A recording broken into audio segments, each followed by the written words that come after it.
पहला प्रश्न। भगवान, सोवत हो के नींद, मूर्ख अज्ञानी, भोर भय प्रभात, अभी तुम करो पयानी। अब हम सांची कहते, उड़ियो पंख पसार, छुट जहियो या दुख ते, तन सरवर के पार। भगवान, हमें संत श्रेष्ठ धनी धर्मदास के इस पद का अभिप्राय समझाने की अनुकंपा करें। हम तो धरती पर भी पांव घसीट कर चलते हैं। आप यहाँ किस आकाश और किन पंखों की बात कर रहे हैं? आनंद मैत्रेय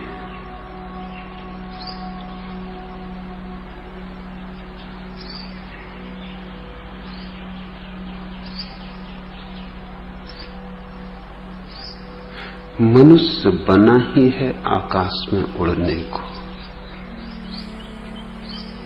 न उड़े आकाश में तो फिर पैर घसीट कर ही चलना पड़ेगा। जमीन पर ही चलते रहना मनुष्य के स्वभाव के प्रतिकूल है, अनुकूल नहीं। इसलिए जीवन इतना बोझिल है, इतना भारग्रस्त है। जीवन में दुख का एक ही अर्थ है कि हम स्वभाव के अनुकूल नहीं है, प्रतिकूल है। दुख सूचक है कि हम स्वभाव से चूक रहे हैं। कहीं हम मार्ग से उतर गए, कहीं पटरी से उतर गए। जैसे ही स्वभाव के अनुकूल होंगे, वैसे ही आनंद, वैसे ही अमृत की वर्षा होने लगेगी। लेकिन मनुष्य के पंख पक्षियों जैसे पंख नहीं है कि प्रकट हों, अप्रकट हैं। देह के नहीं है, चैतन्य के हैं। और जिस आकाश की बात चल रही है, वह बाहर का आकाश नहीं, भीतर का आकाश है, अंतराकाश है। जैसा आकाश बाहर है, वैसा ही आकाश भीतर भी है। इससे भी विराट, इससे भी विस्तीर्ण, इससे भी अनंत अनंत गुना बड़ा। बाहर के आकाश की तो शायद कोई सीमा भी हो। वैज्ञानिक अभी निश्चित नहीं है कि सीमा है या नहीं। अल्बर्ट आइंस्टीन का तो ख्याल था कि सीमा है। हम सीमा तक पहुंच नहीं पाए, कभी न कभी पहुंच जाएंगे।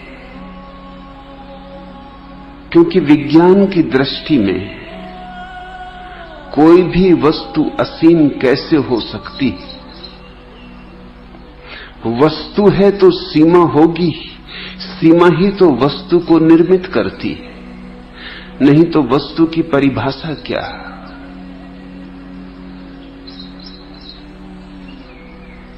अगर असीम हो तो न होने के बराबर हो जाएगी। लेकिन बाहर के आकाश की बात वैज्ञानिकों पर छोड़ दो। उस गोरख धंधे में अध्यात्म के खोजी को पढ़ने की जरूरत भी नहीं। वह उसकी चिंता का विषय भी नहीं है। न वह उसकी जिज्ञासा है, न निर्णय हो जाए कि बाहर के आकाश की सीमा है या सीमा नहीं है तो उसे कुछ मिलेगा। उस निष्पत्ति से कुछ सार नहीं है। लेकिन भीतर के आकाश की कोई सीमा नहीं, यह तो निश्चित हो गया, क्योंकि जो भी भीतर गया है किसी देश में, किसी काल में, उस सभी का निरपवाद रूप से एक ही अनुभव, एक ही साक्षात्कार है कि भीतर का आकाश अनंत है। उस भीतर के आकाश में उड़ने की क्षमता लेकर आदमी पैदा होता है और चलता है बाहर के आकाश में, इससे घसीटता है। क्षमता में और वास्तविकता में मेल नहीं हो पाता। ये जो तालमेल नहीं है, यही हमारा दुख है, यही पीड़ा है, यही संताप है। तालमेल हो जाए, दुख मिट जाए, संगीत का जन्म हो, छंद उपजे, रस बहे, फूल खिले। ऐसा ही समझो कि जैसे गुलाब के पौधे में कोई जूही के फूल लगाने की चेष्टा कर रहा हो। न लगेंगे फूल, आए कितना ही वसंत, हो कितनी ही वर्षा, उमड़ घुमड़ मेघ कितने ही मल्हार गाएं,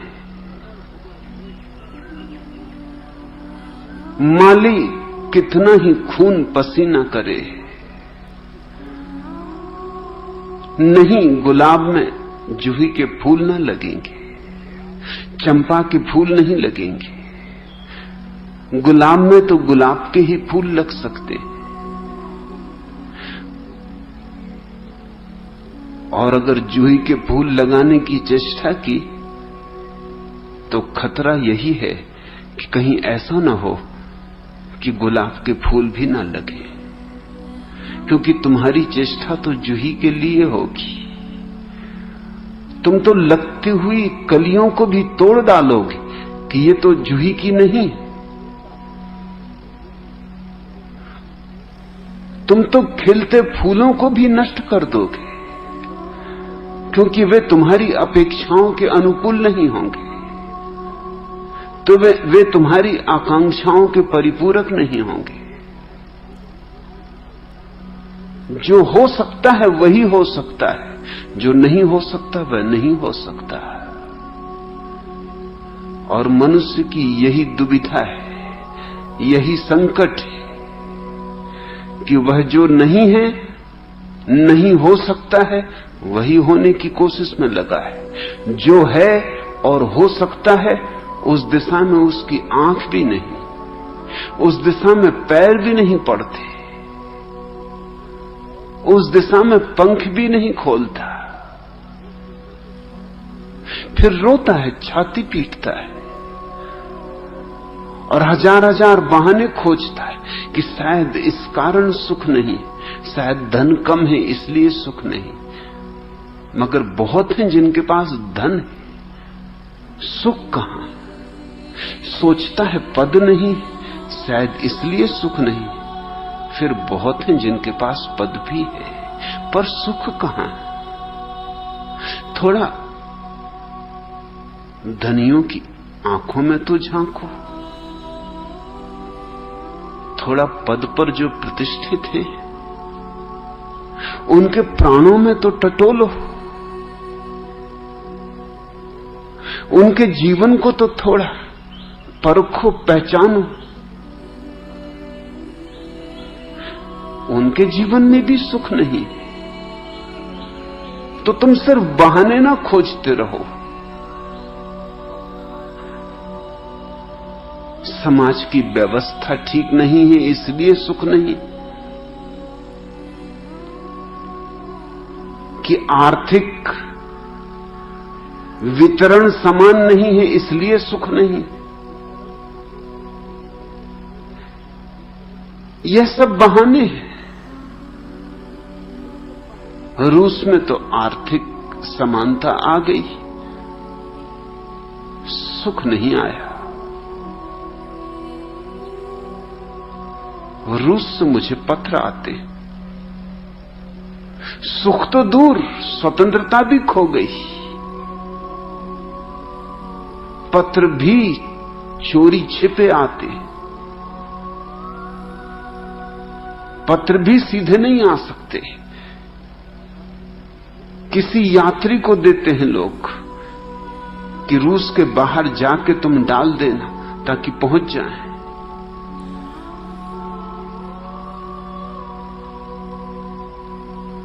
और पत्रों की एक ही पीड़ा है कि हम सुख को कैसे पाएं, ध्यान क्या है, शांति कैसे उपलब्ध होगी। यह जान के तुम चकित होगे कि रूस में भी जगह जगह लोगों ने संन्यास लिया है। नहीं गैरिक वस्त्र पहन सकते, नहीं माला पहनकर बाहर निकल सकते, क्योंकि जीवन खतरे में पड़ जाएगा। मेरी किताबों पर पाबंदी है, मेरी किताबें प्रवेश नहीं कर सकती, लेकिन प्रविष्ट हो गई। लोग संन्यास थे, रात चोरी से गैरिक वस्त्र पहनकर माला पहनकर ध्यान कर लेते कि अपने तल घरों में मिलते हैं। रूस में अनुवादित कर ली हैं उन्होंने किताबें, हाथ से लिख के किताबें एक हाथ से दूसरे हाथ में जा रही। तो समानता भी आ जाए तो भी सुख तो नहीं आता। और अमेरिका में कितना धन है, अंबार लग गए। मनुष्य जाति के पास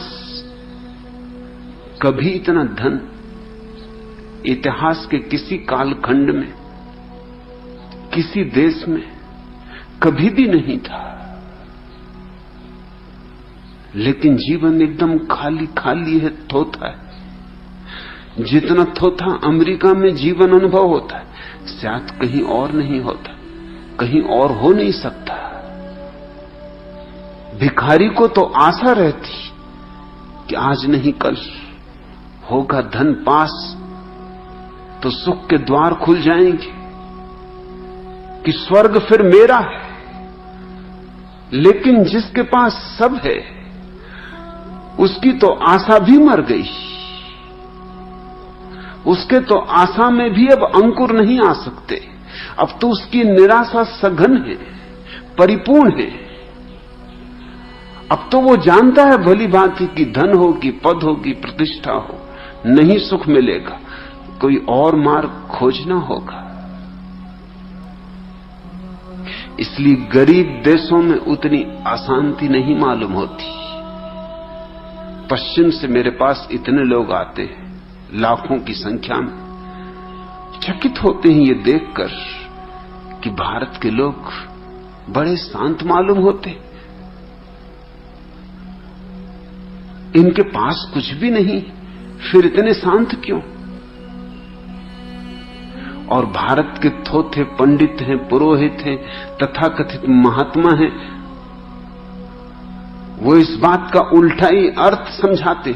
वो समझाते हैं कि भारत के लोग इसलिए शांत मालूम होते कि इनके जीवन में धर्म, यह सरासर झूठी बात, बकवास है। धर्म के कारण ये शांति नहीं है, ये शांति है केवल गरीबी के कारण, क्योंकि गरीब को आशा होती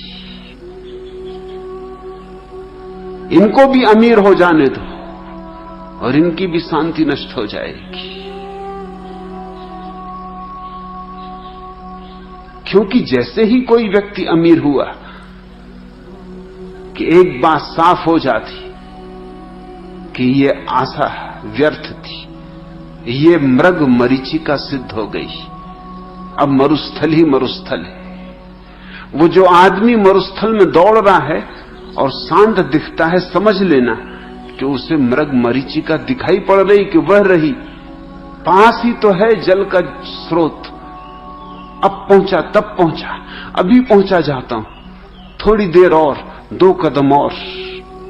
मगर जो आदमी इन सारी मृग मरीचिकाओं में पहुंच चुका है और जाके पाया कि सिवाय मरुस्थल के कुछ भी नहीं,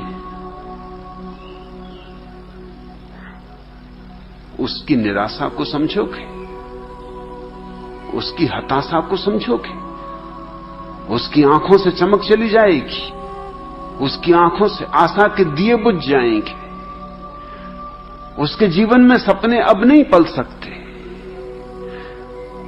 अब कल्पनाओं में उसे कोई रस नहीं रहा। अब वह जानता है कि सब सरासर झूठ है। अब वो जहां है वहीं बैठ रहेगा, उठने तक का साहस नहीं रह जाएगा, कदम बढ़ाने तक की हिम्मत न रह जाएगी।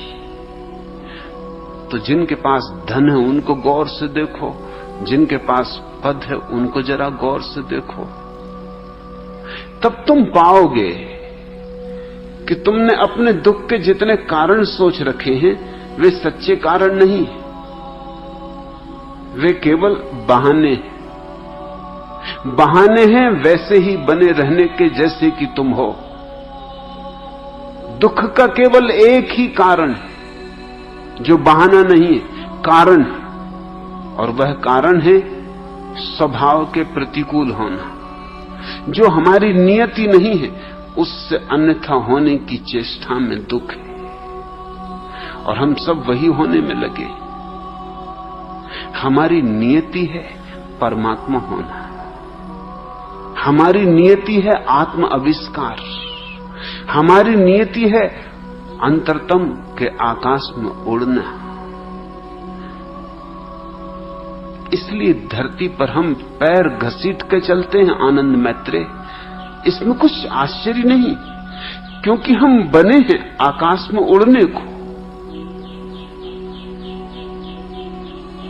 ऐसा ही समझो,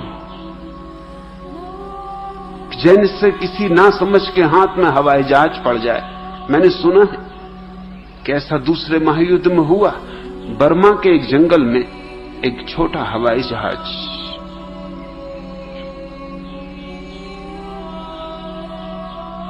छूट गया दूसरे महायुद्ध में।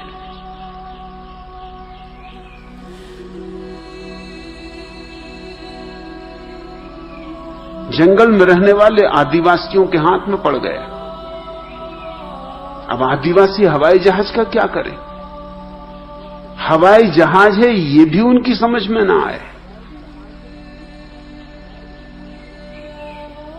वो तो बैलगाड़ी को ही जानते थे, सो उन्होंने हवाई जहाज में बैल जोत लिए,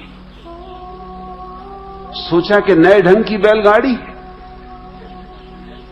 और बैल जोत के उससे काम भी लेने लगे। छोटा सा हवाई जहाज था, होगा 2 सीट का हवाई जहाज, तो उसमें बैल जोत के और उसको चलाने भी लगे।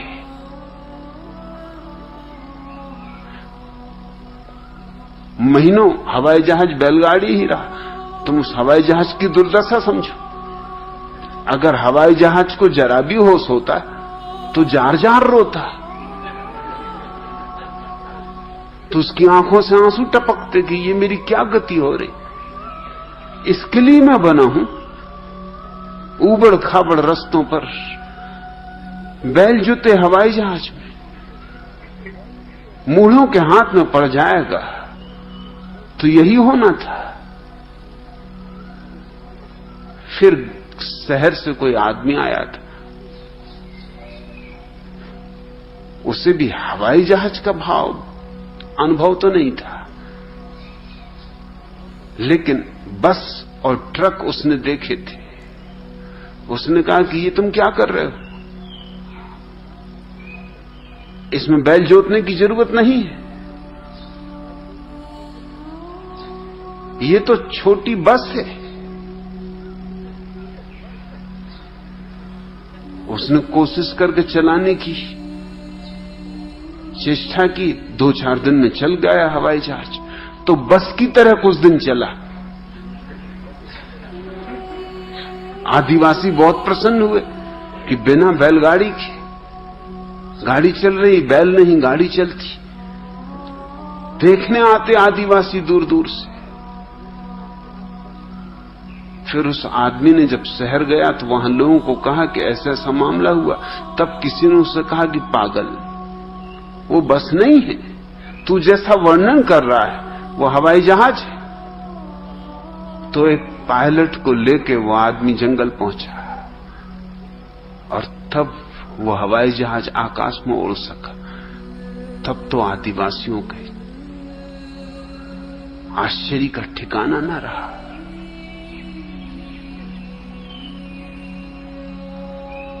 मनुष्य जैसा है उतने पर समाप्त नहीं है।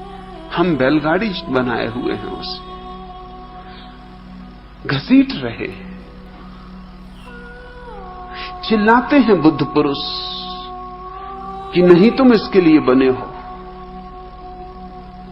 अनंत संपदा के तुम मालिक हो, प्रभु का राज्य तुम्हारा है। मगर हम सुनते नहीं। सुने कैसे? हमने इस बाहर के जगत में अपने बहुत से न्यास स्वार्थ जोड़ रखे। हमने न मालूम कितने सपनों के जाल बुन रखे। सुने तो सब जाल छोड़ने पड़े। सुनना महंगा है। सुनते हैं और अनसुनी करते, सुन भी लेते हैं और सुनते भी नहीं। धनी धर्मदास ठीक कह रहे हैं। धर्मदास कोई धनी नहीं थे,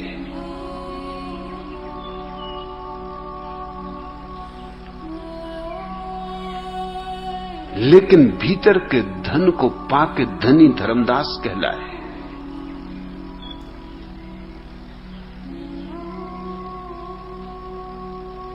नहीं था कुछ उनके पास, लेकिन जो उनके पास आया उसने ही पाया कि भीतर कुछ अहिर्निश बरस रहा है, कोई रसधार बह रही है। जो आया उसने पिया, जो आया पी के वही जिया, नए जीवन को जिया।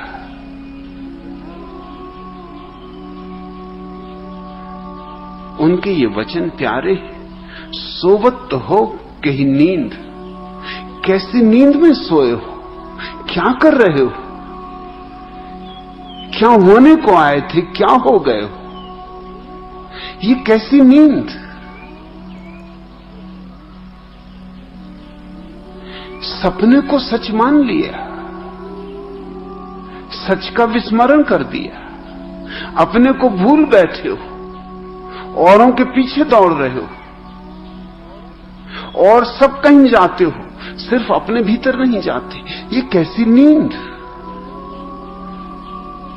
और सब जुटाते हो, सिर्फ एक ध्यान नहीं जुटाते, और वही एकमात्र धन है। उसे ही पाओ तो धनी हो जाओ। सब जुटा लोगे मगर दीन रहोगे, दरिद्र रहोगे, खाली हाथ आए खाली हाथ जाओगे। रोते जिए, रोते आए, रोते मरोगे।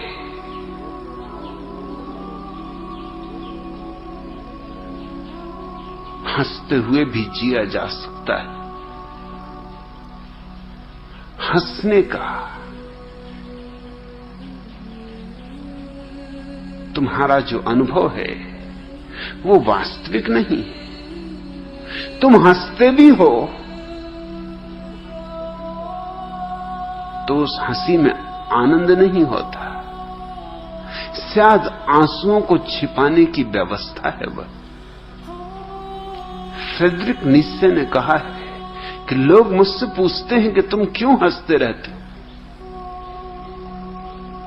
तो मैं उनको क्या कहूं? इसलिए हंसता रहता हूं कि कहीं रोने ना लगूं। अगर ना हंसूं तो आंसू टपकने लगेंगे। इसलिए किसी तरह हंस के अपने को भुलाए रखता हूं। जिसको तुम मनोरंजन कहते हो वह क्या है और अपने को भुलाने के सिवाय?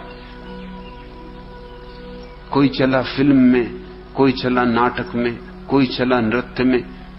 पूछो कहां जाते हो? कहते मनोरंजन को जाते। मनोरंजन की इतनी क्या जरूरत पड़ी? मनोरंजन की जरूरत ही किसको पड़ती? जो दुखी है उसी को पड़ती। सुखी को मनोरंजन की क्या जरूरत है? आनंदित को मनोरंजन की क्या जरूरत है? आनंदित व्यक्ति 3 घंटे किसी सिनेमा गृह की गंदगी में बैठने को राजी नहीं होगा कि जहां लोग सिगरेट और बीड़ी का धुआं उड़ा रहे हैं।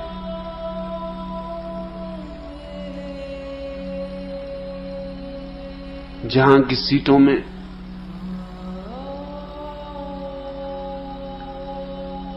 न मालूम कितनी बीमारियां के रोगाणु भरे हुए खटमलों का आवास है, जहां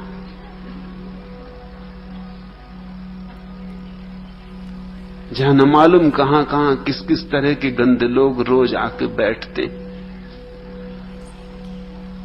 और 3-3 घंटे तुम क्या देख रहे हो पर्दे पर? केवल धूप छाया का खेल। उसमें रो भी लेते हो, हंस भी लेते हो, उदास भी हो जाते हो, प्रसन्न भी हो जाते हो। मूर्खता की भी कोई सीमा होती है।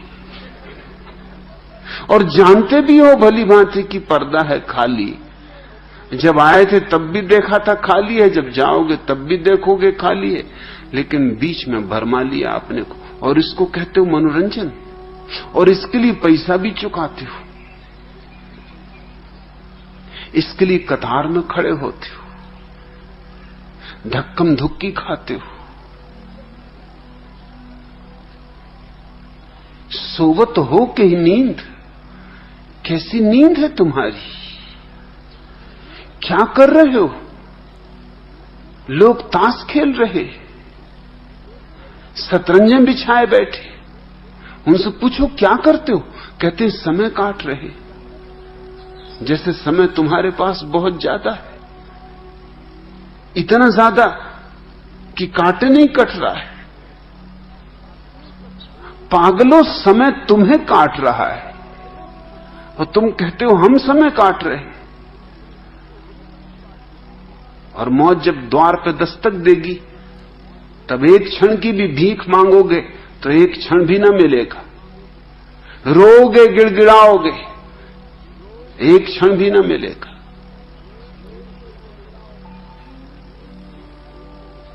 सिकंदर जब भारत आया और एक फकीर से मिलने गया,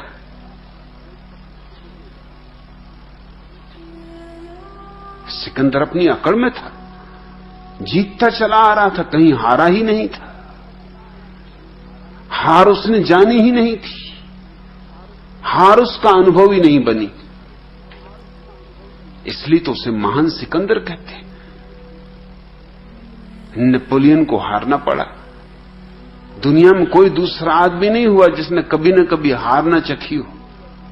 सिकंदर अकेला आदमी जिसने हार नहीं चखी, जिसने विजय ही विजय चखी। कहना ही होगा महान उसको। लेकिन उस फकीर ने उसको ऐसे देखा नीचे से ऊपर तक, जैसे कोई पुलिस वाला किसी चोर को देखे।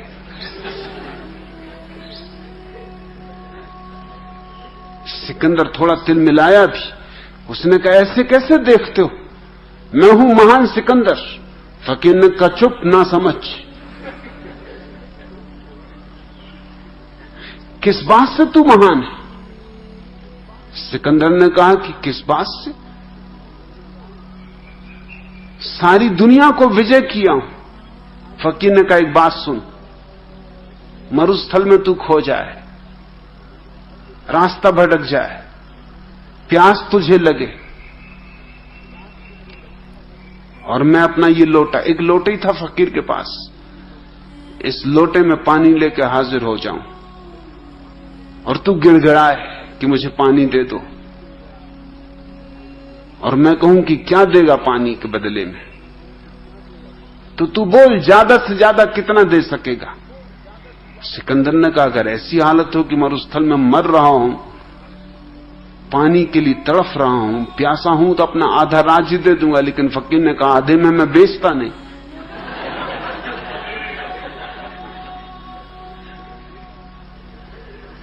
तूने समझा क्या कि मैं बेच दूंगा ऐसे सस्ते में? ऐसा मौका मैं भी छोड़ूंगा? कुछ और आगे बढ़, लेना ही हो तो हिम्मत कर, कंजूसी ना चलेगी। सिकंदर ने कहा अगर ऐसी ही हालत आ जाए तो अपना पूरा राज्य भी दे सकता हूं। तो उस फकीर ने कहा तो बस हो गया मतलब हल, मेरे लोटे भर पानी की कीमत है तेरे राज्य की, तो मेरा लोटा तेरे राज्य से कुछ छोटा नहीं, तो तू क्यों अकड़ा हुआ है? ऐसी क्या आकड़? एक लोटे पानी में बिक जाएगा। और मैं तुमसे कहता हूं, उस फकीर ने कहा कि जब मौत द्वार पे दस्तक देगी तो तू पूरा राज्य भी देगा तो भी एक क्षण नहीं पा सकेगा। और यही हुआ। सिकंदर जब वापस जा रहा था भारत से तो रास्ते में मर गया। मरते वक्त सिर्फ अपने घर से 24 घंटे का फासला था, 24 घंटे और अपनी मां को वायदा करके आया था कि कुछ भी हो जाए लौट के आऊंगा और सारी दुनिया के राज्य को तेरे चरणों पे चढ़ा दूंगा। तो अपने वजीरों से, अपने वैद्यों से उसने कहा कि जो भी चाहो ले लो, लेकिन किसी तरह 24 घंटे मुझे बचा लो। उसके वैद्यों ने कहा असंभव है, कुछ भी किया नहीं जा सकता, मौत आ ही गई है, अब कोई उपाय नहीं, हम 24 घंटे भी नहीं बचा सकते। सिकंदर हंसने लगा। उन्होंने कहा क्यों हंसते? कहा कि मुझे उस फकीर की बात याद आती, तब तो मैंने उसकी बात पर ज्यादा ध्यान न दिया था कि है फकीर, और फकीर तो उल्टी सीधी बातें करते ही हैं, सधुकड़ी तो उल्टी सीधी बातें कर रहा है। लेकिन आज याद आती उस फकीर की, वो ठीक कहता था। आज पूरा राज्य देकर 24 घंटे भी नहीं खरीद सकता हूं तो क्या कमाया? ये जिंदगी पानी में गई, पानी पे रेखाएं खींचता रहा। सोवत हो कि नींद, धनी धर्मदास कहते हैं ये कैसी नींद है जिसमें तुम सोए हो, मूर्ख अज्ञानी।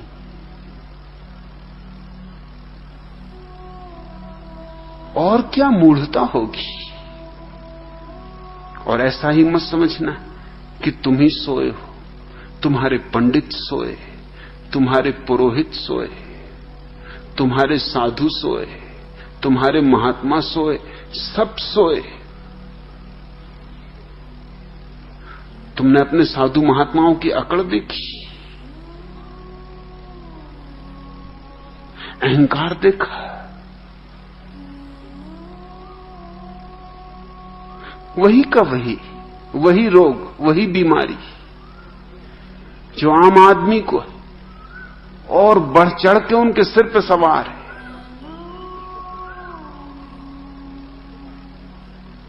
कहीं कुछ फर्क नहीं होता, संसार भी छोड़ देते मगर अकड़ नहीं जाती। और अकड़ ही असली बात है। संसार छोड़ो या न छोड़ो, अकड़ छूटनी चाहिए। कुछ लोग हैं जो धन के कारण अकड़े हैं कि इतना हमारे पास धन है और कुछ इसलिए अकड़े हैं कि हमने इतना धन छोड़ा है, लेकिन दोनों की अकड़ का कारण धन है। जैन शास्त्रों को पढ़ो तो महावीर ने इतने घोड़े, इतने हाथी, इतने महल छोड़े, इतनी संख्या बताते हैं कि भरोसा नहीं आता कि इतने हाथी, घोड़े और इतने महल महावीर के पास रहे हो। छोटी मोटी जमींदारी थी, कोई बहुत बड़े सम्राट नहीं थे महावीर। क्योंकि महावीर अगर न होते तो शायद उनके वंश का पता भी नहीं होता किसी को। इतिहास में कहीं उनके लिए पाद टिप्पणी भी नहीं मिलती।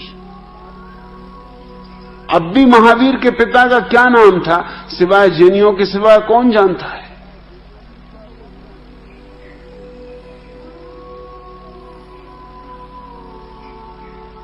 और वो भी महावीर के कारण।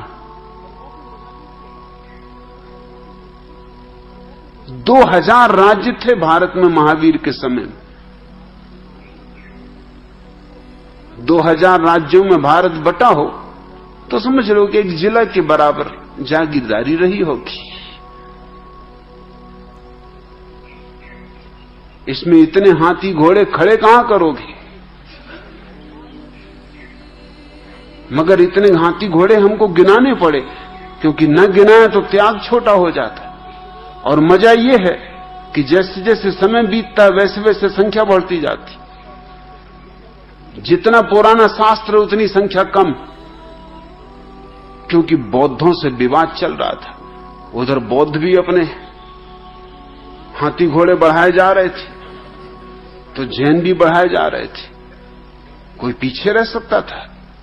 अगर बुद्ध ने इतने हाथी त्यागे तो महावीर ने उससे दुगने त्यागे। छोटे बच्चों का खेल, जैसे छोटे बच्चे अपने अपने बाप की तारीफ करने में एक दूसरे से आगे बढ़ते जाते। जो बहुत होशियार होते हैं वो कह देते हैं कि हमारे बाप सदा तुमसे एक कदम आगे,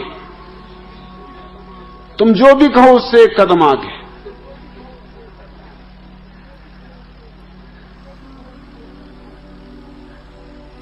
वही पागलपन सारे धर्मों में है। महाभारत के युद्ध की कथा कहती है कि 1 अरब से ज्यादा आदमी कुरुक्षेत्र के मैदान में मरे। कुरुक्षेत्र के मैदान में 1 अरब आदमी खड़े भी नहीं हो सकते, मरेंगे तो गिरेंगे।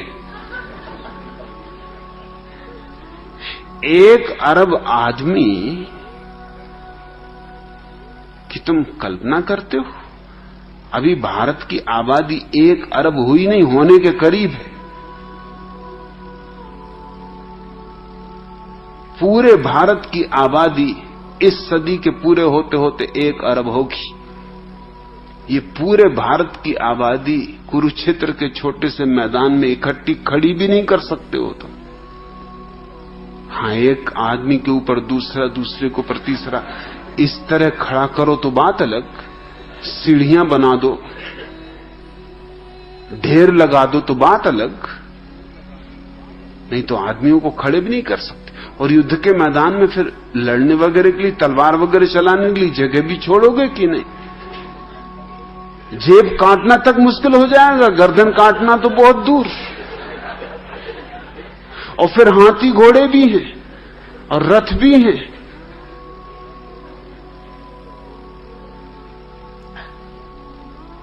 निहायत पागलपन की बात है। बुद्ध के और महावीर के समय में भारत की आबादी कुल 2 करोड़ थी, तो कृष्ण के समय में तो भारत की आबादी 1 करोड़ से ज्यादा भी नहीं हो सकती। 1 अरब आदमी लाए कहां से ही? 1 अरब तो सारी दुनिया की भी आबादी नहीं हो सकती उस समय। अभी भी सारी दुनिया की आबादी 4 अरब है केवल। 5000 साल पहले सारी दुनिया की आबादी करोड़ों में रही होगी। अरबों का सवाल नहीं उठता, और वो भी कुरुक्षेत्र के मैदान में। कुरुक्षेत्र का मैदान कितना बड़ा है। हां, कोई हॉकी फुटबॉल खेलना हो तो समझ में आता कि इकट्ठे हो गए कौरव और पांडव, खेलने लगे हॉकी, कि फुटबॉल का मैच हो गया, ये समझ में आ सकता है। मगर बाकी सब बातें बकवास है। 18 अक्षौणी सेना खड़ी भी नहीं हो सकती। मगर हमारी आदतें, धन से ही हम तौलते हैं। दिखाना होगा तो संख्या बड़ी करनी पड़ेगी। तो महावीर ने इतना छोड़ा, बुद्ध ने इतना छोड़ा। छोड़ने पर त्याग तय होगा। त्याग की तौल भी धन से ही होगी। तराजू वही है, तराजू में फर्क नहीं पड़ता, तो अकड़ में भी फर्क नहीं पड़ सकता है। सोवत हो कहीं नींद मूर्ख अज्ञानी। कुछ लोग हैं जो धन की अकड़ में, कुछ लोग हैं जो ज्ञान की अकड़ में। किन्हीं को गीता याद है, किन्हीं को बाइबल याद है, किन्हीं को उपनिषद कंठस्थ थे। उनकी अकड़ तोते हैं केवल, तोतों से ज्यादा इनका कोई मूल्य नहीं। मशीनें ये काम कर ले, इसमें अकड़ने जैसा कुछ भी नहीं है। लेकिन आदमी कोई भी बहाना खोज ले, बस अहंकार को भरने के लिए बहाना चाहिए। और जब तक अहंकार है तब तक नींद है। अहंकार है तब तक तुम मूर्ख हो, अज्ञानी हो। कितना ही ज्ञान तुम्हारे पास हो, तुम्हारी मूढ़ता नहीं कटेगी उससे। तुम्हारा ज्ञान भी तुम्हारी मूढ़ता को भरने का ही कारण हो जाएगा। भोर भय प्रभात।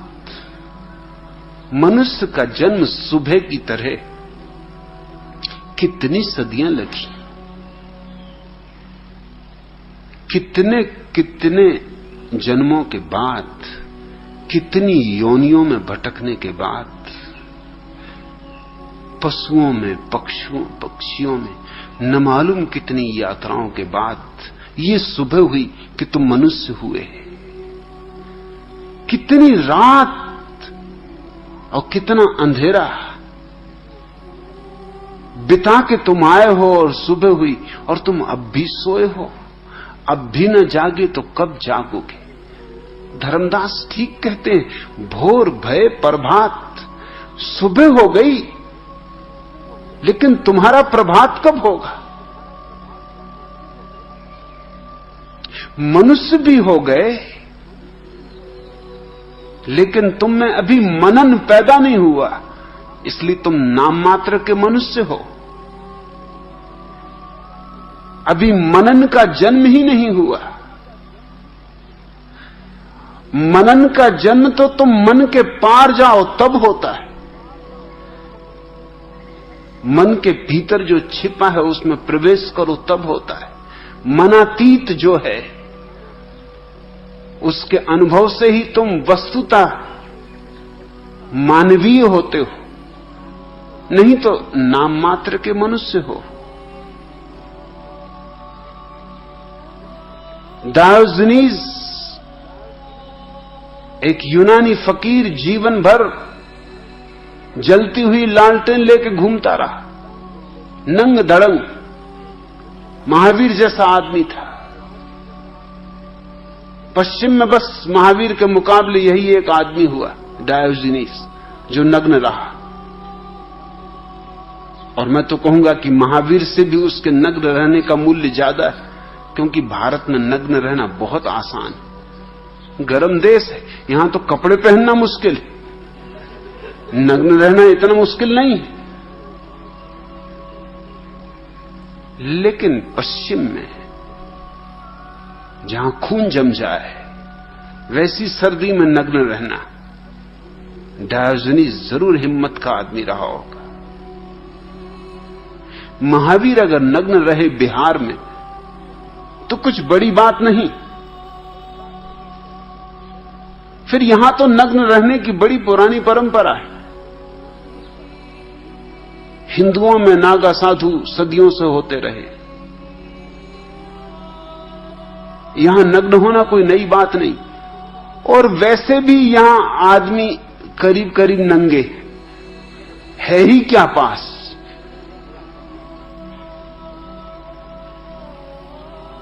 वैसे ही लंगोटी लगाए हुए,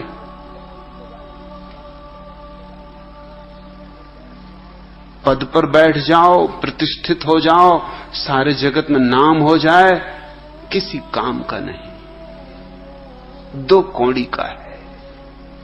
भोर भय प्रभात, ये घड़ी छोड़ने जैसी नहीं, ये सुबह सोने जैसी नहीं। मगर अक्सर ऐसा होता है कि सुबह उठने का मन नहीं होता। जो रात भर जगे रहे हों वो भी सुबह सुबह सो जाते। आदमी ऐसा बेबूझ है, आधी आधी रात तक जगे रहेंगे, मगर सुबह एकदम कंबल तान लेंगे।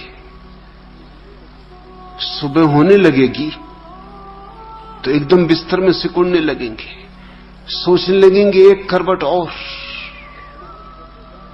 अलार्म बजेगा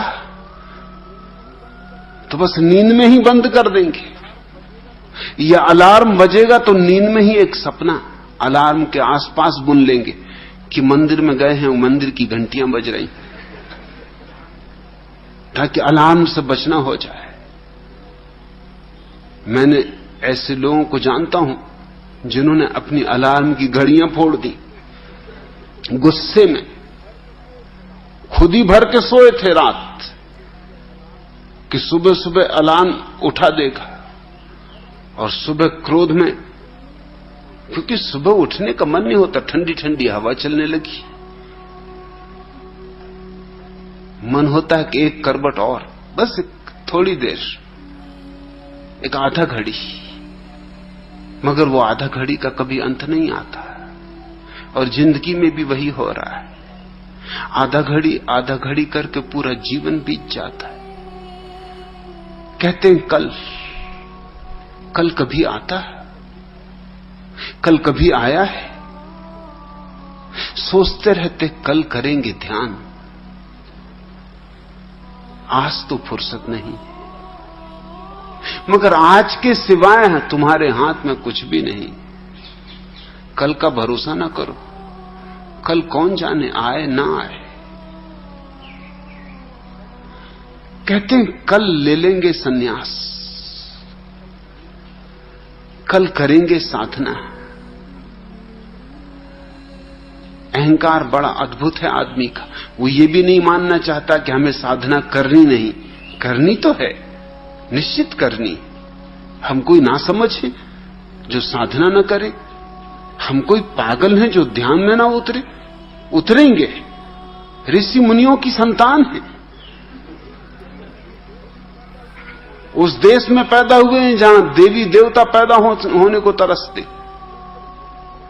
अब तो मैं कभी कभी सोचता हूं कि अब देवी देवता कहां से पैदा होते हों। 33 करोड़ कुल देवी देवता हैं, 70 करोड़ पैदा ही हो चुके हैं भारत में। अब ये और देवी देवता कहां से चले आ रहे हैं? सब देवी देवता तो पैदा ही हो चुके हैं। अब तो यही समझो कि शैतान और शैतान के शिष्य चले आ रहे हों, इसके सिवा और तो कोई उपाय नहीं। अब तो नरक से भी लोग दिखता है कि तरसने लगे यहां आने को। या ऐसा लगता है कि नरक में भी जिनको दंड देते उनको यहां भेज देते, कि नरक में भी जो कसूर करते होंगे, कसूर करने वाले कहीं रुकने वाले, तुम उनको नरक भेज दो, वहीं कसूर करेंगे, वहीं कुछ हरकत करेंगे। मुल्ला नसरुद्दीन मरा, मैंने सुना। वो जब नरक गया तो ऐसा अकड़ के चले कि शैतान ने कहा कि बड़े मियां तुम तो ऐसे अकड़ के चल रहा है जैसे तुम्हारे बाप का हो ये नरक। नसरुद्दीन ने कहा मेरे बाप का नहीं तो किसका है?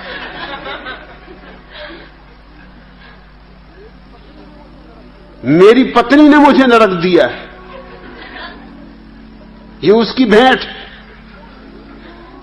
तू कौन है बीच में गड़बड़ करने वाला?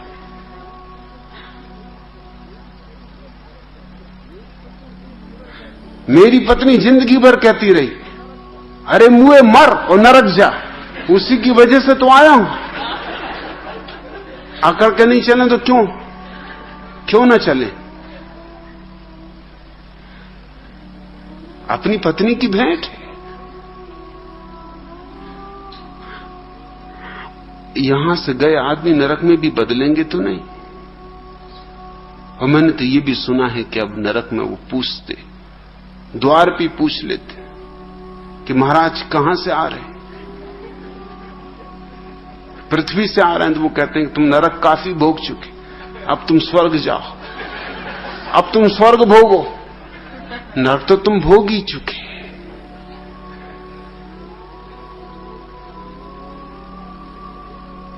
एक आदमी ने दस्तक दी स्वर्ग के द्वार पर। पूछा स्वर्ग के द्वारपाल ने, शादीशुदा हो? उसने कहा शादीशुदा। आजा भैया, नरक तो तू भोग ही चुका। दूसरा आदमी उसके पीछे चला आ रहा था, उसने ये सुना, उसने कही तो बड़ी अच्छी तरकीब। द्वारपाल ने फिर पूछा शादीशुदा? उसने कहा एक बार नहीं 3 बार। उसने कहा एक बार तो क्षम्य, 3 बार क्षम्य नहीं। एक बार कोई भूल करे समझ में आता है। तू पागल, तू वापस पृथ्वी पे जा, पहले इलाज करवा। यहां हम पागलों को भीतर नहीं लेते।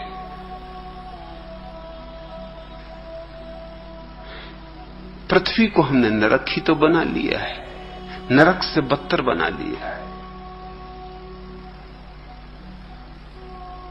और सब इस पूरी विकृति का कारण सुबह हो गई और हम जागते नहीं। भोर भय प्रभात अभी तुम करो पयानी। अब वक्त आ गया कि चल पड़ो, उठो, यात्रा करो। कौन सी यात्रा? अंतर यात्रा, मनुष्य होने की यात्रा। अभी तुम मनुष्य केवल नाम मात्र को हो, बीज मात्र हो मनुष्य के। इसे वृक्ष बनाना है। वसंत आ गया और तुम बीज की तरह ही पड़े रहोगे, फूटोगे नहीं, अंकुरित नहीं होगे, पल्लवित नहीं होगे। फिर फूल कैसे लगेंगे? फिर गंध कैसे आकाश में उड़ेगी? अब हम सांची कहते, ये बड़ा प्यारा वचन है धनी धर्मदास का।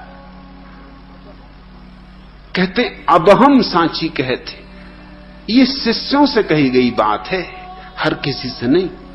यह हर किसी से कही जा भी नहीं सकती, हर कोई इसे समझेगा भी नहीं।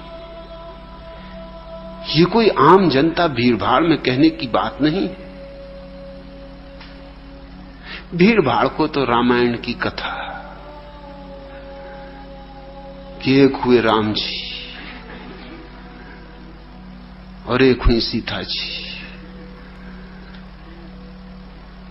और लोगों को सब कथा मालूम ही है, और रात भर सुनेंगे और सुबह पर पूछेंगे कि रामचंद्र जी की सीता जी कौन थी।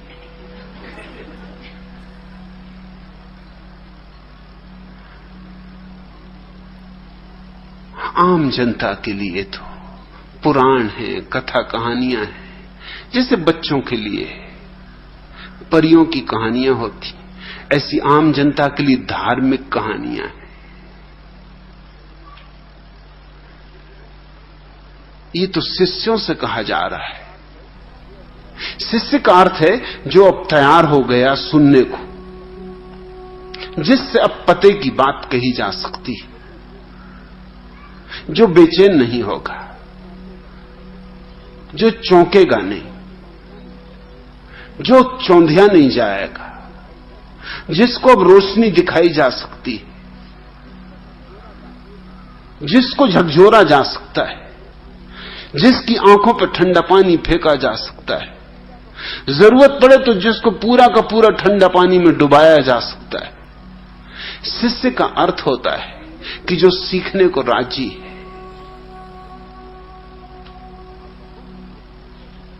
अब हम सांची कहते, उससे ही सच्ची बात कही जा सकती, नहीं तो फिर झूठी कथाएं, और झूठी कथाओं में लोगों को रस है। लोग सत्यनारायण की कथा करवाते रहते, न कहीं सत्य है उसमें, न कहीं नारायण। सत्यनारायण की कथा, नाम भर सत्यनारायण की कथा है, बस लोग करवाते रहते हैं। पढ़ने वाले पढ़ते रहते हैं, सुनने वाले सुनते रहते हैं। न पढ़ने वालों के जीवन में कोई सत्य आता, न सुनने वालों के जीवन में कोई सत्य आता। न पढ़ने वालों को कोई मतलब है, न सुनने वालों को कोई मतलब है। कैसी कैसी झूठी बातें लोगों ने गढ़ रखी कि अजामिल नाम का पापी मर रहा था और उसने अपने बेटे नारायण को बुलाया। पुराने जमाने में सभी नाम परमात्मा के होते थे।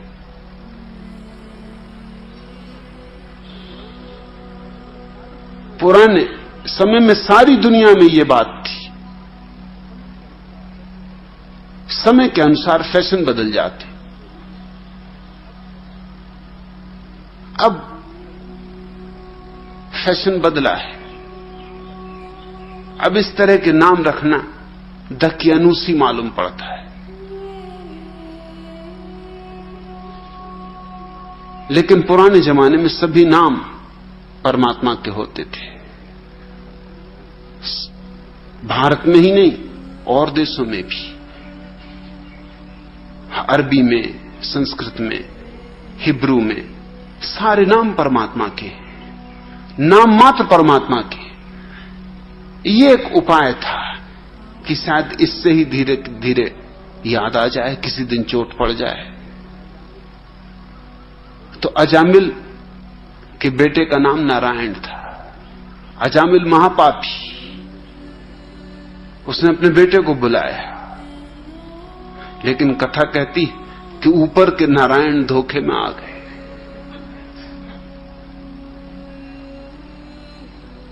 हद हो गई। ये तो ऊपर के नारायण की भी बदनामी करवाती। इनमें इतनी अकल भी नहीं कि वो अपने बेटे को बुला रहा है, वो समझे कि मुझको बुला रहा है। अजामिल मरे, सीधे स्वर्ग गए, क्योंकि मरते वक्त उन्होंने परमात्मा का नाम लिया था।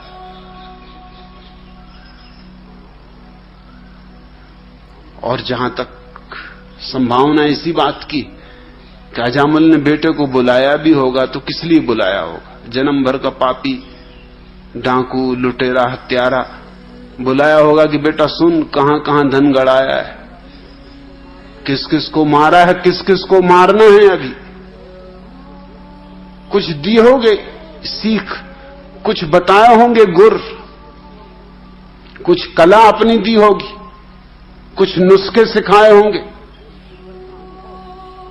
जिंदगी भर का अनुभव मरते वक्त बाप बेटों को दे जाते, देनी चाहिए। कुछ चाबियां थमाई होंगी कि ये देख, ये चाबी फला सेठ के ताले में लगती, कि इस चाबी से राजा का खजाना खुल जाता है, कि इन आदमियों को रुस्बत देना तो जिंदगी में कभी तकलीफ ना आएगी, कि इनको संभाले रखना, इनकी खुशामद करते रखना तो कभी फंसेगा नहीं। मुझे देख, जिंदगी गुजार चला मगर कभी फंसा नहीं, कोई अदालत फांस ना सकी। दुनिया जानती है कि चोर, बेईमान, लुटेरा सब कुछ, मगर कोई कह तो दे। जिसने कहा उसकी जबान काट ली, कुछ बता गया होगा मतलब की बात है,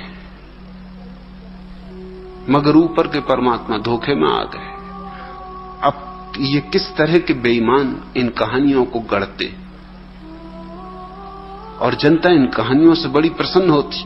वो प्रसन्न होती, वो सोचती कि जब अजामिल तक तर गए तो हम तो तरी जाएंगे, हमने तो कोई ऐसा कोई बड़ा पाप किया भी नहीं, यूं कभी रुस्पत खाली के खिलाती थोड़ी बहुत, कि कभी बिना टिकट ट्रेन में सफर कर लिया। अब ट्रेन से परमात्मा को क्या लेना देना कि टिकट लेके बैठे कि नहीं बैठे, परमात्मा कोई टिकट चेकर थोड़ी। और क्या हिसाब रखता होगा कि लाखों लोग बैठ रहे, उतर रहे, आ रहे, जा रहे, कौन टिकट लिए कौन नहीं लिए हुए। कि कभी छोटे मोटे को झूठ बोल दिए तो कौन नहीं बोलता, कि कभी आश्वासन पूरे नहीं किए, तो ये तो सब स्वाभाविक है इस जगत में। भूल चूक तो आदमी से होती ही है। इसलिए तो हम प्रार्थना करते रहते मंदिरों में जा जाके कि हम पतित हैं, तुम पतित पावन हो, कि हमसे भूल चूक होगी, ये हमारा स्वभाव है, तुम दया करो, क्षमा करो, ये तुम्हारा स्वभाव। तुमको एक मौका देते हैं अपना स्वभाव प्रकट करने का, हमारे बिना तुम दया भी किस पे प्रकट करोगे? हम न होंगे पछताओगे, हम न होंगे उदास बैठे रहोगे, हम न होंगे दुकानदारी तुम्हारी गई, हम हैं तो सब कुछ चल रहा है, हम हैं तो तुम महाकरुणावान हो, राम हो, रहीम हो, रहमान हो, लेकिन हमारे कारण हो, भूल मत जाना। उमर खयाम ने बड़ा मीठा पद लिखा है, लिखा है कि मैं नहीं मानता उनकी बातें जो कहते हैं कि शराब मत पियो। हम तो पिएंगे, क्योंकि हमें पक्का भरोसा है कि परमात्मा महाकरुणावान है। ये तो नास्तिक हैं जो कहते हैं कि मत पियो शराब, नहीं तो नरक जाना पड़ेगा। इनको परमात्मा की करुणा पे भरोसा नहीं। बात तो पते की कह रहा है उमर खयाम, बात तो ठीक ही कह रहा है। अगर परमात्मा करुणावान है तो कैसे नरक भेज सकता है? और जरा सी शराब पी ली, नरक भेज दिया, ये हो ही नहीं सकता। और कम से कम मुसलमान उमर खयाम को तो ये बात जच ही नहीं सकती, क्योंकि बहिश्त में शराब के चश्मे बह रहे हैं, स्वर्ग में शराब के चश्मे बह रहे हैं। जब परमात्मा जहां रहता है वहां शराब की नदियां बह रही हों, तो छोटी मोटी शराब पीने वालों को नरक भेज दे, ये कोई बात जचती? देवी देवता शराब में नहा रहे हैं, उछल रहे हैं, कूद रहे हैं, पी रहे हैं, पिला रहे हैं, और जो महात्मा पहुंच जाते हैं स्वर्ग, वो झरने क्या ऐसे ही बहते रहते होंगे? आखिर कोई पीते ही होगा, पिलाते ही होगा। यहां तो कुल्हड़ों में पी जा रही है और नरक भेजे जा रहे हो तुम। अगर इसका इतना दंड है तो स्वर्ग में रहने वालों को कितना दंड नहीं मिलेगा फिर? नहीं, परमात्मा करुणावान है, उमर खयाम कहता है। हमें उसकी करुणा पे भरोसा है, हम आस्तिक हैं, हम तो पिएंगे और हम तो देखेंगे। उसकी करुणा का भी तो एक जांच होनी चाहिए, कसौटी होनी चाहिए। आदमी बड़ा होशियार है, वो अपने हिसाब से सब ईजादे कर लेता है। धनी धर्मदास ने तो ये शिष्यों से कही है बात, कहा है अब हम सांची कहते कि अब हम तुमसे सच सच कह देते, 100% सच बात कह देते।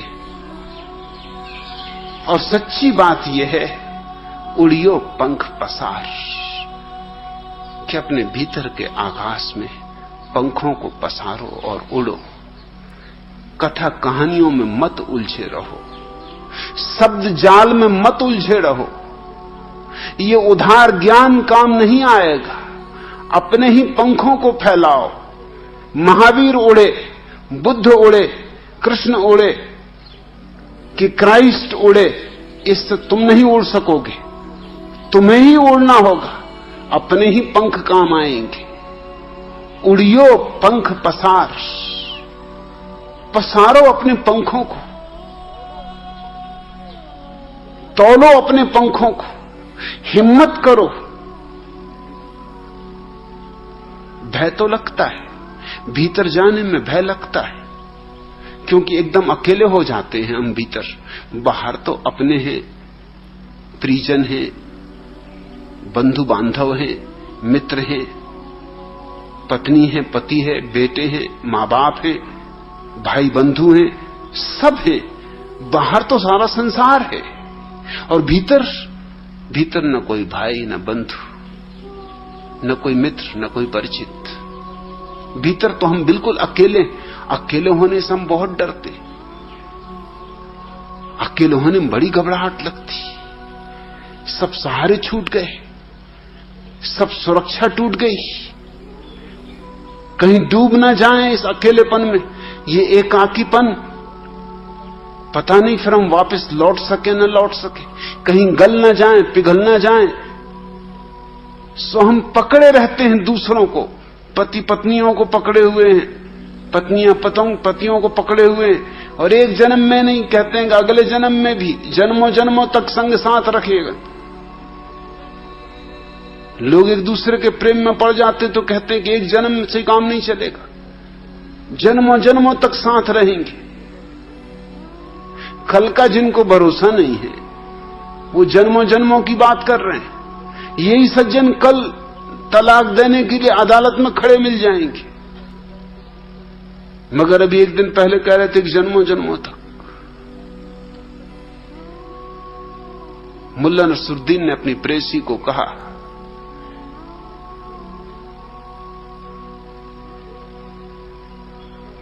कि मैं तेरे लिए मृत्यु का भी सामना कर सकता हूं,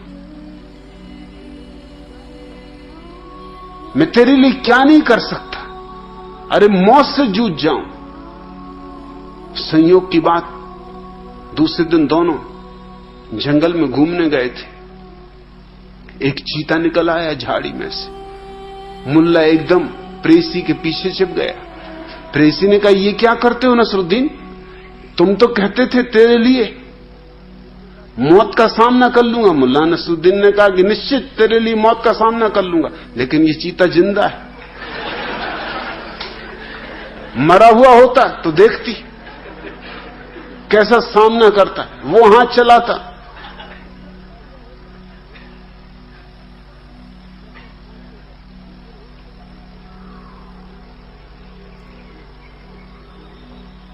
उस प्रेसी से तो मामला खत्म हो गया उसका, कि ऐसे आदमी से कौन नाता बांधे, ये दगा दे गया,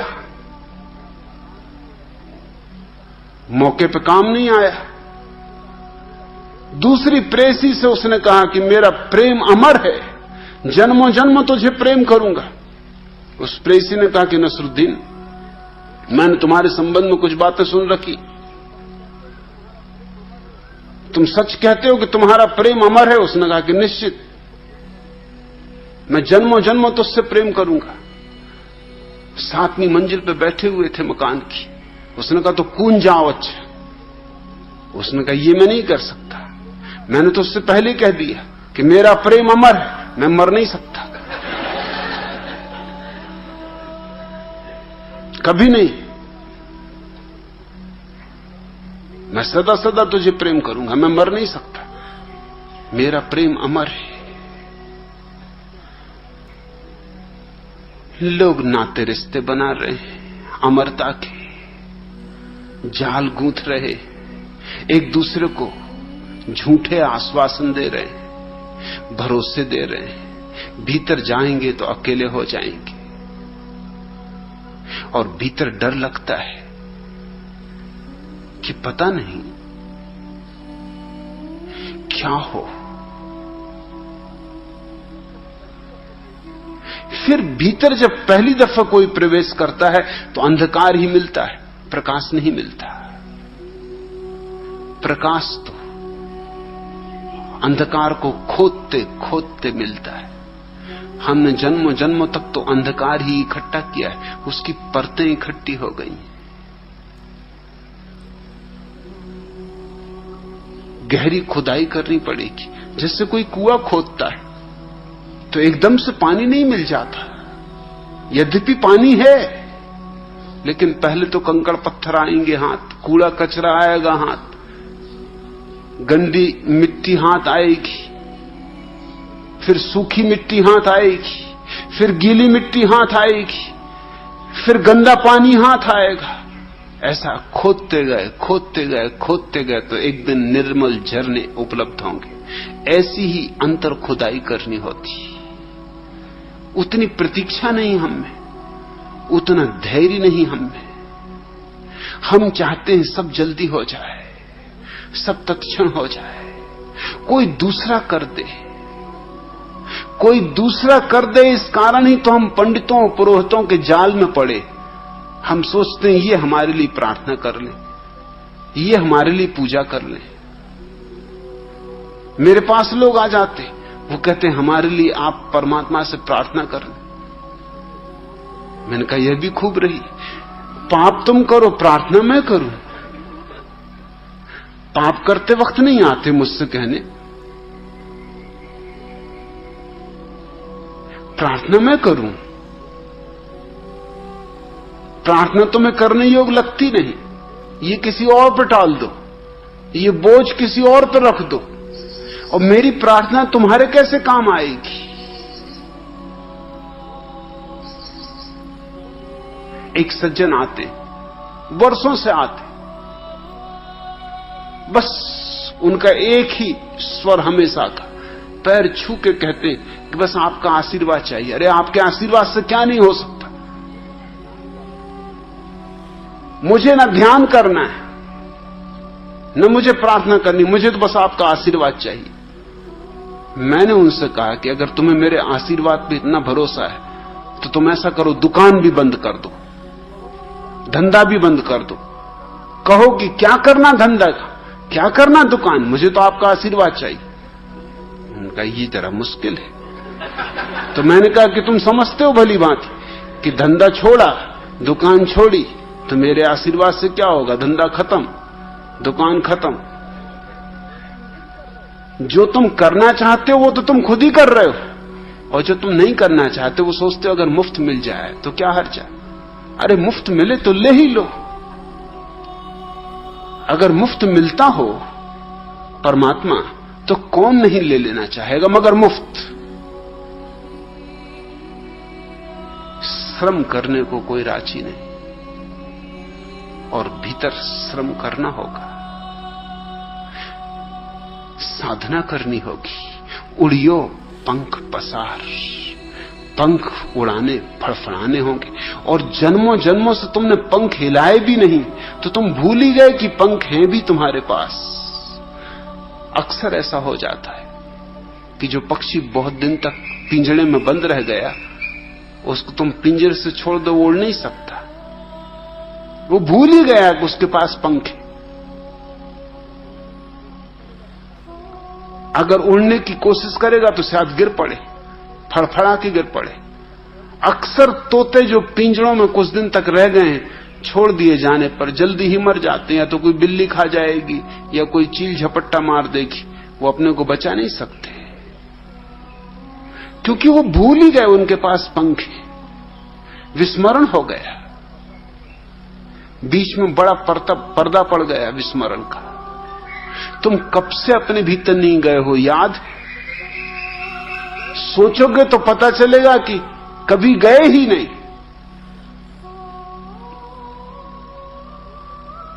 जब कभी नहीं गए भीतर, तो आज एकदम से जाने में भय लगेगा।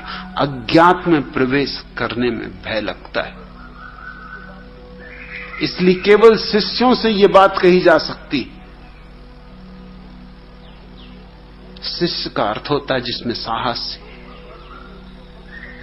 अब हम सांची कहते हैं उड़ियो पंख पसार, छूट जइयो या दुख ते तन सरवर के पार।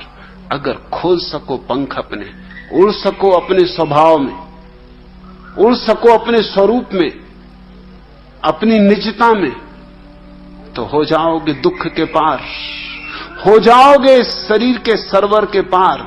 ये भवसागर पार हो जाएगा। ये प्यारे वचन है, ये बहुमूल्य वचन है।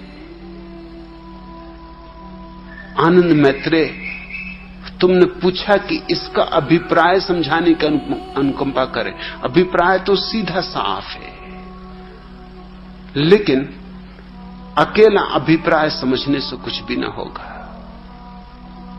अनुभव करना होगा। अनुभव ही एकमात्र अभिप्राय समझा सकता है।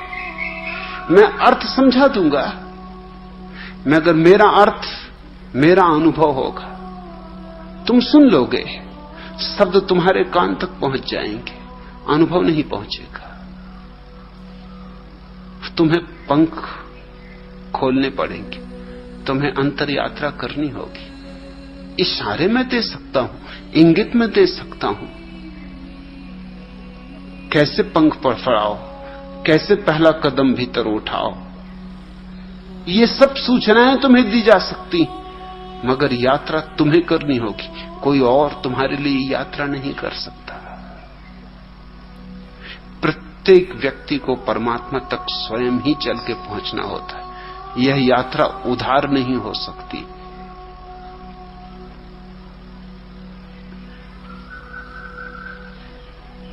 दूसरा प्रश्न, भगवान, हम चल तो पड़े हैं जज्बाए दिल, जाना है किधर मालूम नहीं, आगाज सफर पर नाज़ा हैं, अंजाम सफर मालूम नहीं, हम चल तो पड़े हैं जज्बाए दिल। कब जाम भरे, कब दौर चले, कब आए इधर मालूम नहीं, उठे भी अगर ठहरे भी कहां, साकी की नजर मालूम नहीं, हम तो चल तो पड़े हैं जज्बाए दिल।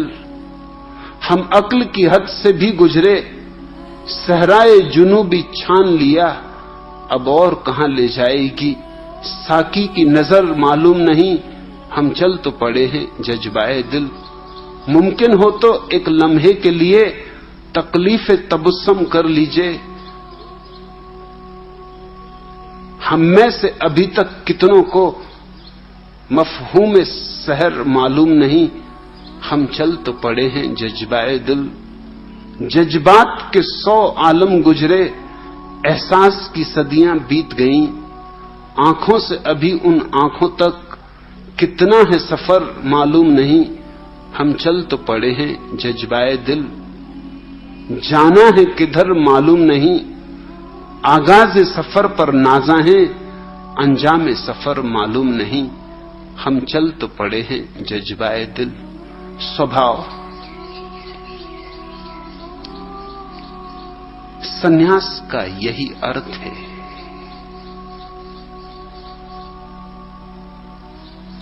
एक अज्ञात यात्रा,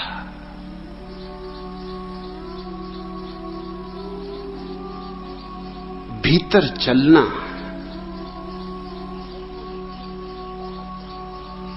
ऐसा नहीं है जैसा बाहर चलना होता है। बाहर तो सीधे साफ रास्ते, मील के पत्थर लगे,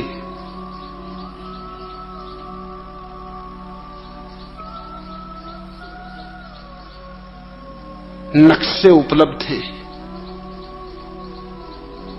अंतर यात्रा तो आकाश की यात्रा है। अभी अभी धनी धर्मदास का पद तुमने सुना है, उड़ियो पंख पसार, वो आकाश की यात्रा है। आकाश में रास्ते नहीं होते,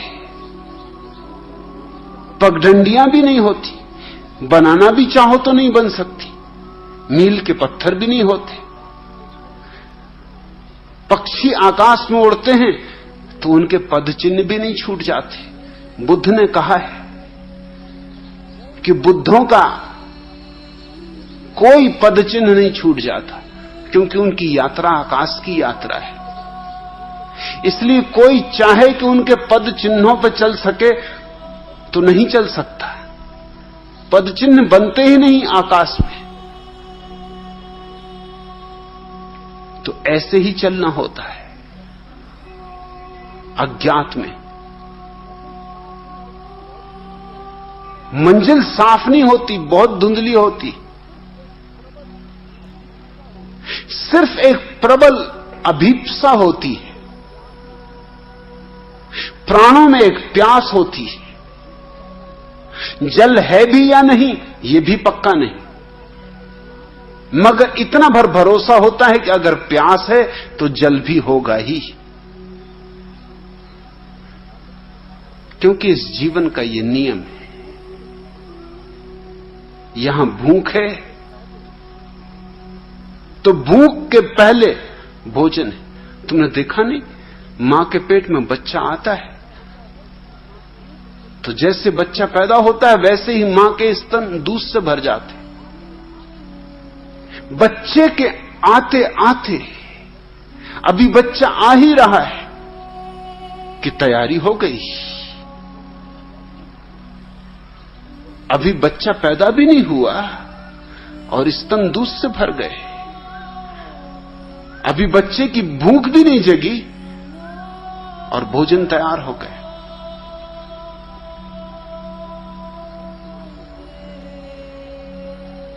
मां के पेट में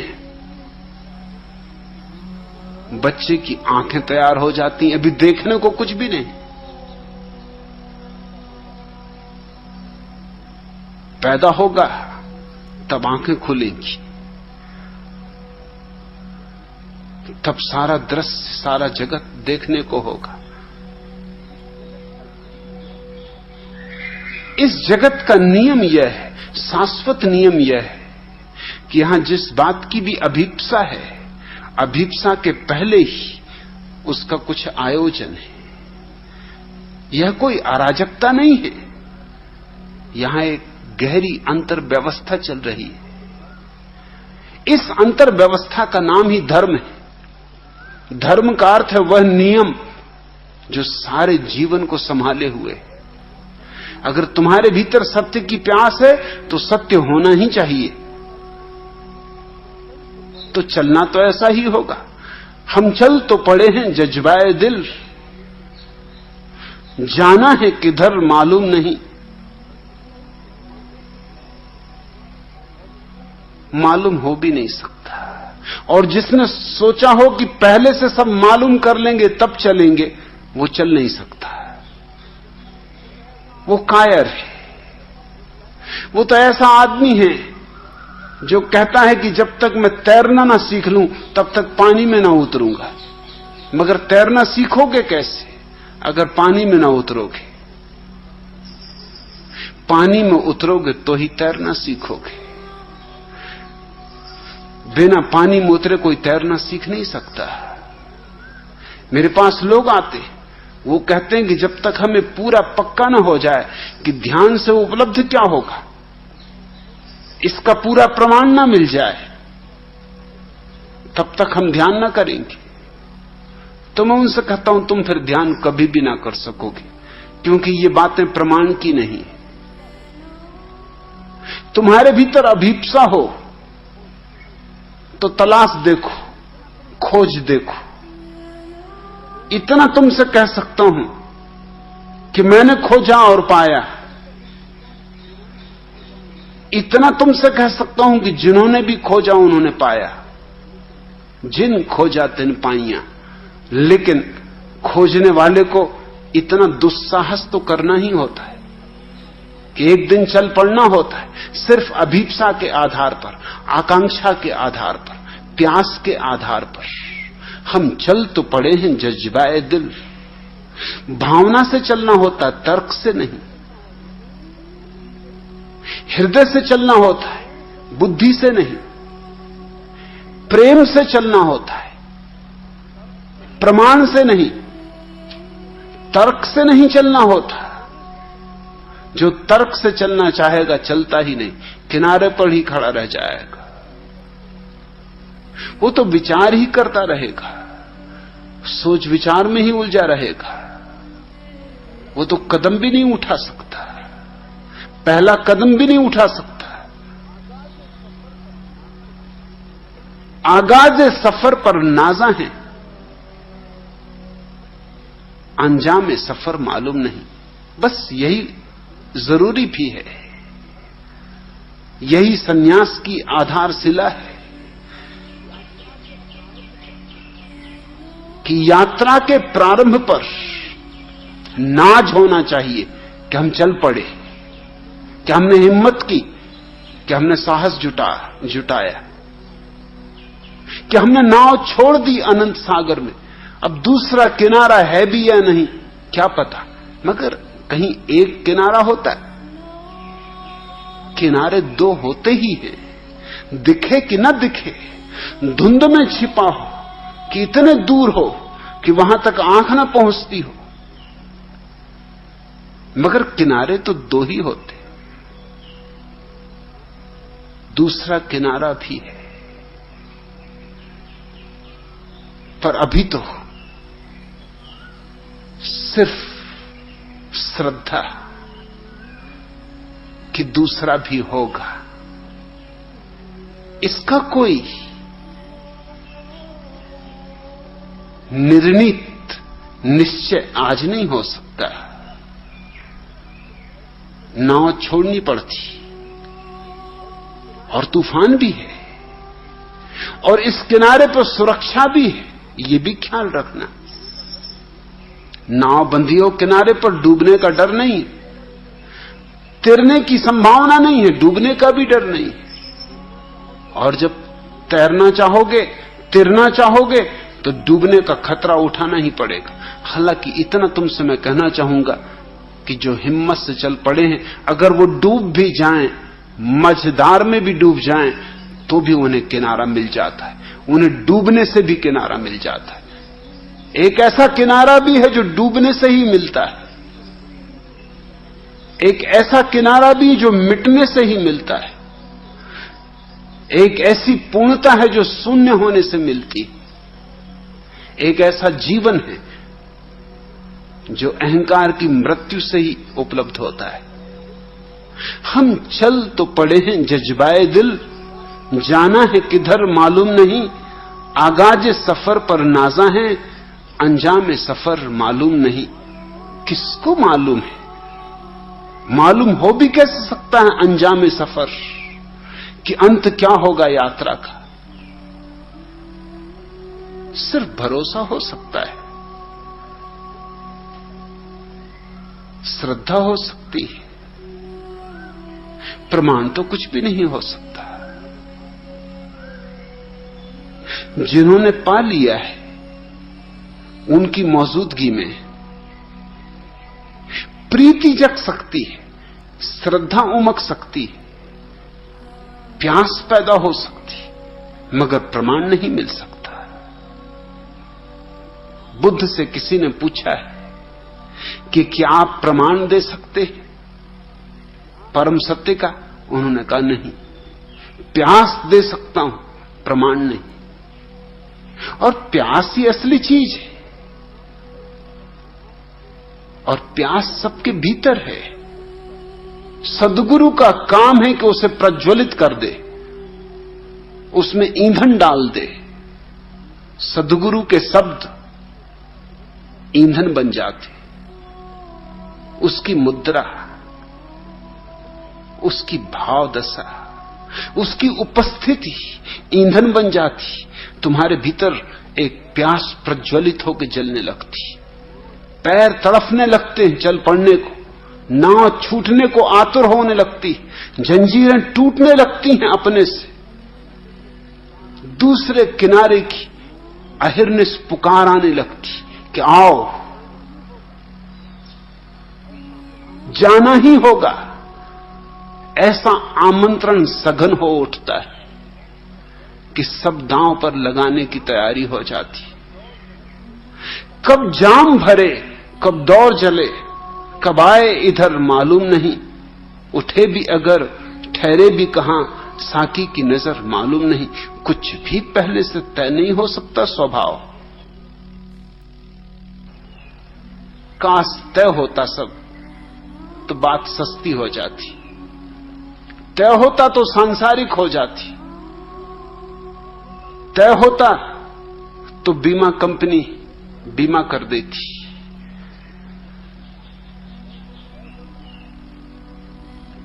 तय नहीं हो सकता। यही तो मजा है, यही तो राज, यही तो रहस्य। कुछ पक्का नहीं है, कब जाम भरे, कब दौर चले। जाम लिए बैठे रहो, प्रतीक्षा करो, जाम को साफ करो।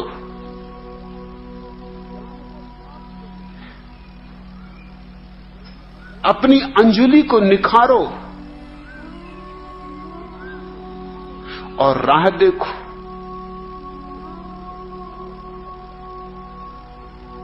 शांत, मौन, प्रार्थनापूर्ण।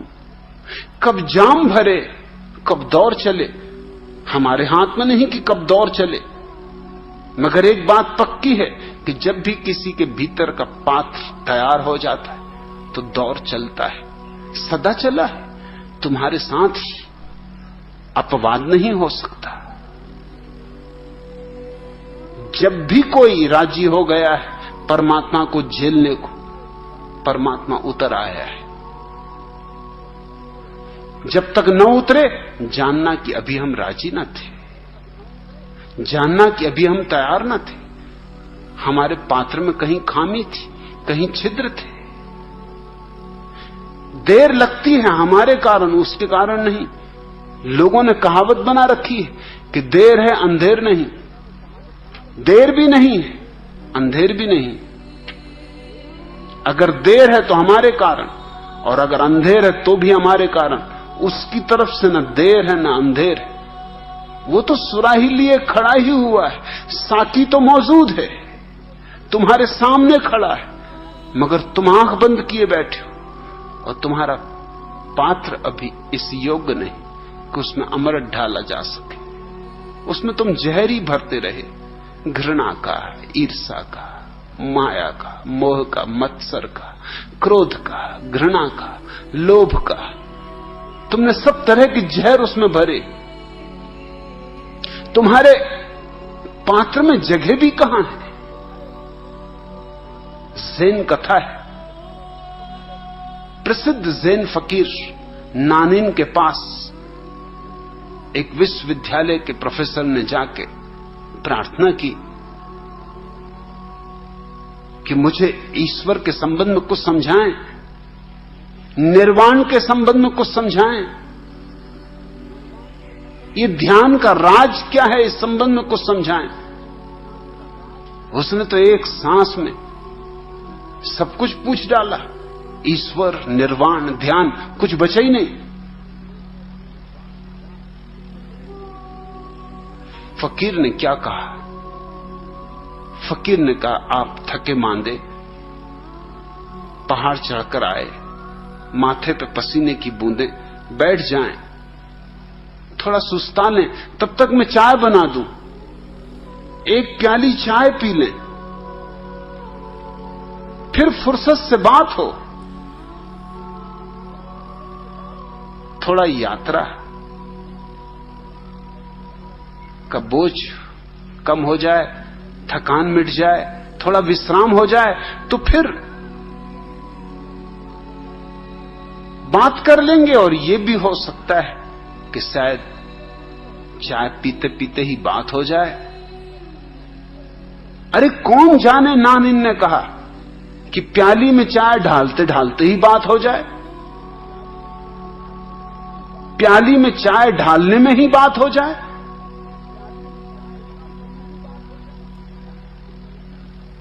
प्रोफेसर तो थोड़ा सा हैरान हुआ कि आदमी पागल तो नहीं मालूम होता। निर्वाण, ईश्वर, ध्यान, प्याली में चाय ढालते ढालते बात हो जाएगी। मैं भी कहां चला आया, इतनी लंबी यात्रा करके आया हूं, भर दोपहरी में पहाड़ चढ़ा हूं। ठीक है, लेकिन अब आएगा, आ ही गया हूं तो कम से कम चाय तो पी ही लूं, और तो कुछ ज्यादा आशा नहीं दिखती। नानिन ने चाय बनाई, प्याली हाथ में दी, प्याली में केतली से चाय ढाली और चाय ढालता ही गया। प्याली भर गई, प्याली से चाय गिरने लगी, बसी भी भर गई। फिर तो बसी से भी चाय गिरने को होने लगी तो प्रोफेसर चिल्लाए कि रुकिए, आप होश में हैं, पागल, अब चाय फर्श पे गिर जाएगी। अब एक बूंद भी चाय इस प्याली में नहीं रखी जा सकती। फकीर ने कहा, मैं तो सोचता था कि तुम में बुद्धि नहीं है, लेकिन तुम बुद्धिमान आदमी हो। तुम्हें ये बात समझ में आ गई कि प्याली इतनी भरी है कि उसमें एक बूंद भी चाय नहीं बन सकती, और तुम्हारी भीतर की प्याली में तुम सोचते हो निर्वाण समा सकता है, ध्यान समा सकता है, ईश्वर समा सकता है। तुमने कभी नजर की कि भीतर की प्याली कितनी भरी, लबालब भरी है? अरे मेरे फर्श पे चीजें गिर रही तुम्हारे भीतर की प्याली से। तुम जब जाओगे मुझे फर्श घिस घिस के सफाई करनी पड़ेगी।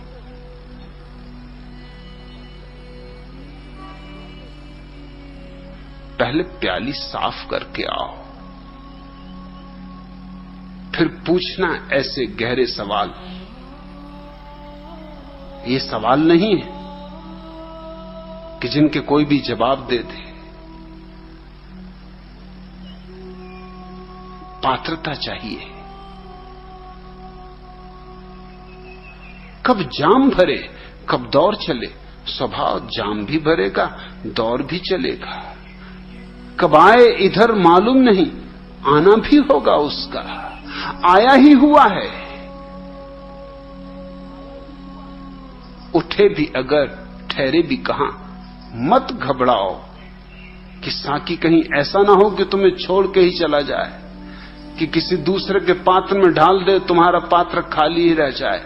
साकी की नजर मालूम नहीं कहां रुके कहां ना रुके, हम पे रुके ना रुके। नहीं, न वहां देर है न अंधेर है।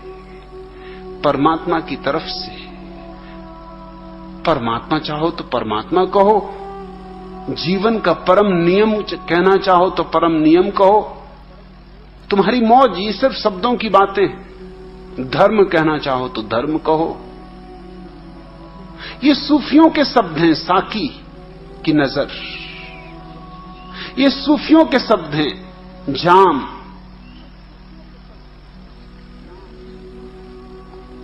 दौर का चलना, ये सूफियों के प्रतीक शब्द हैं। ये सूफियाना भाषा है, मगर बड़ी प्यारी। बड़े पते की बातें हैं। मत घबराओ, बस अपने पात्र को निखार कर रखो। तुम्हारी श्रद्धा में कमी ना हो, तुम्हारा समर्पण पूरा हो, फिर बात होती ही है। होना अपरिहार्य है। कब जाम भरे, कब दौर चले, कब आए इधर मालूम नहीं। उठे भी अगर, ठहरे भी कहां। साकी की नजर मालूम नहीं। हम चल तो पड़े हैं जज्बाए दिल, बस तुम चलते चलो। हम अक्ल की हद से भी गुजरे, गुजरना ही पड़ता है। अक्ल की हद में जो रह गए वो तो व्यर्थ जिए और व्यर्थ मरे। अक्ल की हद तो बड़ी छोटी हद है। खोपड़ी की बिसात कितनी, बड़ी छोटी सी चीज है। हम अक्ल की हद से भी गुजरे, सहराए जुनू भी छान लिया।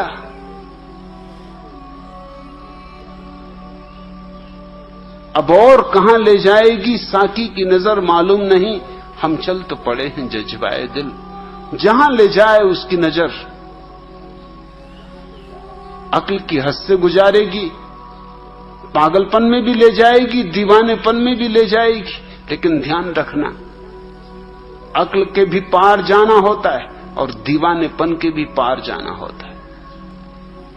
अक्ल से पार जाने के लिए दीवानापन काम आ जाता है। दीवानापन ऐसे ही है जैसे पैर में एक कांटा लगा हो और दूसरे कांटे से हम पहले कांटे को निकाल लें।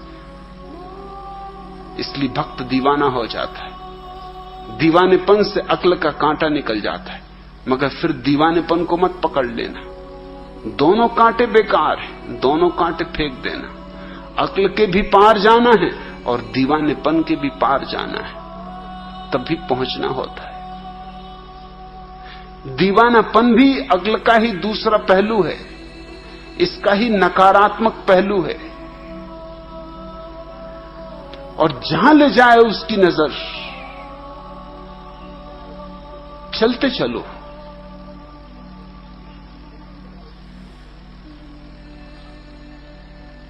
अपने पे भरोसा करके बहुत तो देख लिया, कहां पहुंचे। अब उस अज्ञात पे भरोसा करके देखो, और उस अज्ञात पे भरोसे का मजा ही और है।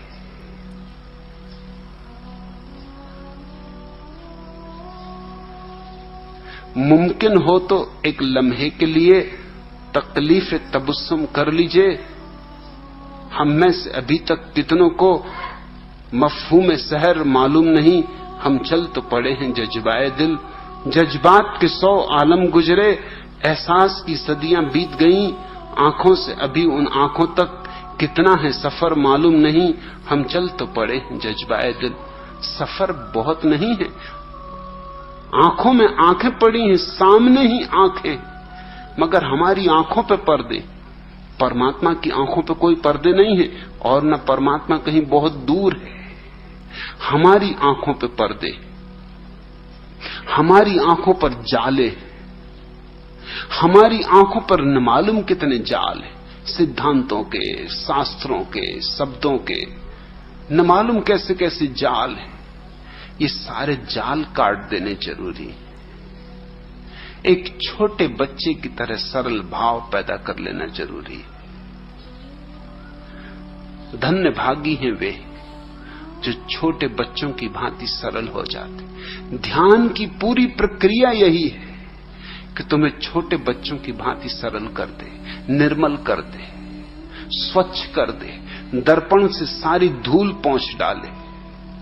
फिर देर नहीं लगती, तत्क्षण आंखों से आंखें मिल जाती, तत्क्षण हृदय से हृदय मिल जाता है, तत्क्षण तुम्हारी बूंद उसके सागर में लीन हो जाती है।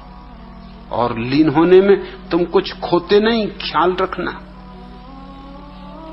लीन होने में तुम पाते ही हो, बूंद की तरह मिट जाते हो, लेकिन सागर हो जाते हो।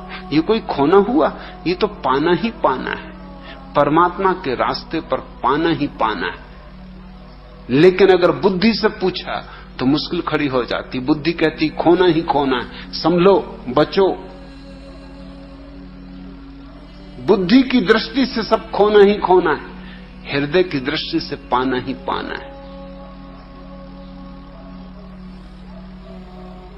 ध्यान तुम्हें बुद्धि से हटाता है और हृदय में ले आता है। और जैसे जैसे तुम हृदय के करीब आते हो, वैसे वैसे ही पात्रता निर्मित होती। सन्यास का केवल इतना ही अर्थ है, स्वभाव, सरलता, श्रद्धा।